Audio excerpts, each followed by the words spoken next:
Hi CHA, it's Miss Skipper coming to you from my back porch. I just wanted to take a few moments to let you know some of what we do here in the Skipper household to help us when our feelings are overwhelming.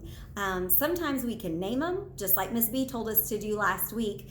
Naming our feelings are very important, but sometimes we can't name them because we're not exactly sure what we're feeling. So I thought I'd let you know of 3 things that we try to do here in the Skipper household to help us when we either don't know what we're feeling or we know what we're feeling and we're just having trouble moving past it. One of the first things that we do, just because it's real easy, rain or shine, day or night, is that I encourage my kids to write or draw. They have journals. We grab extra paper around the house, and you can draw smiley faces. They can draw a picture of what you're feeling. You can write it out. I've got some teenagers and they like to write instead. Sometimes they write songs. So there's a lot of different creative ways you can do with a pencil, pen, or a marker and some paper. If you don't have extra paper hanging around your house, guess what you can do? You can use some old mail. I've got a letter here that we're not going to use, and I drew on the back. So see, I scribbled because at one point I was just frustrated and angry, and so I just scribbled, and that's okay. I drew a sad face one time when I was sad. But even if you don't have letters, you have the envelopes that your mail comes in. That's something you can write on, as well as the envelopes that they have you send back stuff to. But even if you don't have any mail, I bet you all have boxes that some of your food has come in. We like fudge rounds in our house, and when you open up the inside of the box, there's a lot of room here to write or draw. You could even go further and make a box for your head, make a hat, make some kind of wonderful contraption, invention with the boxes. So don't think just because you don't have a lot of supplies or you can't run to the store and buy whatever you need that you can't make something new or have something to draw with, because there's lots of things around your house, I'm sure. Another thing we like to do is play with Play-Doh. You are never too old to play with Play-Doh. When we're feeling stressed or overwhelmed or frustrated or angry, you can just take Play-Doh or silly putty or some kind of clay, or you can also take a washcloth or a towel or a blanket, and you can do the same thing with them. But you can just squeeze the Play-Doh. Maybe you're angry at your brother because you wanted to play that game, but he's playing with it right now. Well, instead of using your hands on your brother, you can come and you can squeeze your Play-Doh. You can take your anger out on your Play-Doh. You can roll it really fast because you're just so angry. But you know what? That's okay, because you're not going to hurt the Play-Doh and you're not going to hurt anybody else, yourself or any family member. So that's what I love about Play-Doh, is that you can take your frustration out and not get hurt. That's okay.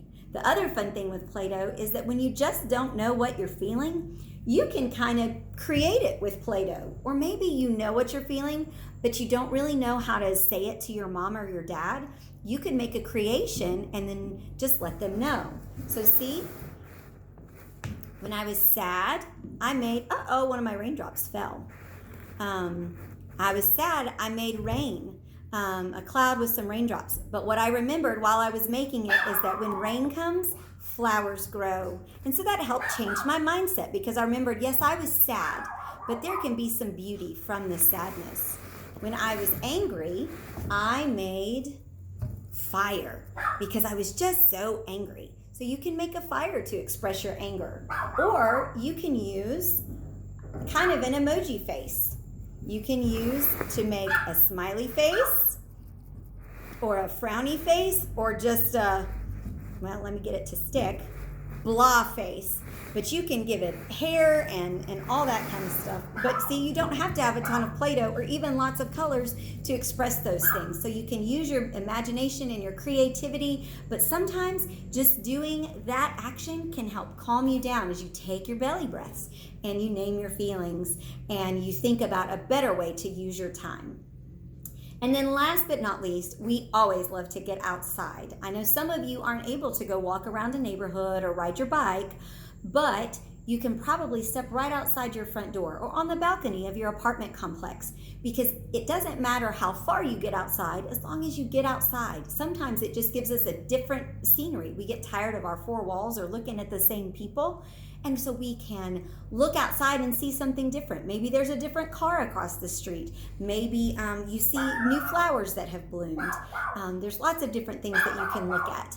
But getting outside, breathing that fresh air, getting that vitamin D from the sun, that can really help change our brain. And if you add some physical activity to it, it just speeds up that process. So whether you're able to walk or bike ride, do some jumping jacks, do some push-ups, do some sit-ups, make a game outside. Think of 2 different spots on the floor and then hop back and forth between them. Make a competition of it. How many can you do in 30 seconds? How many can you do in a minute?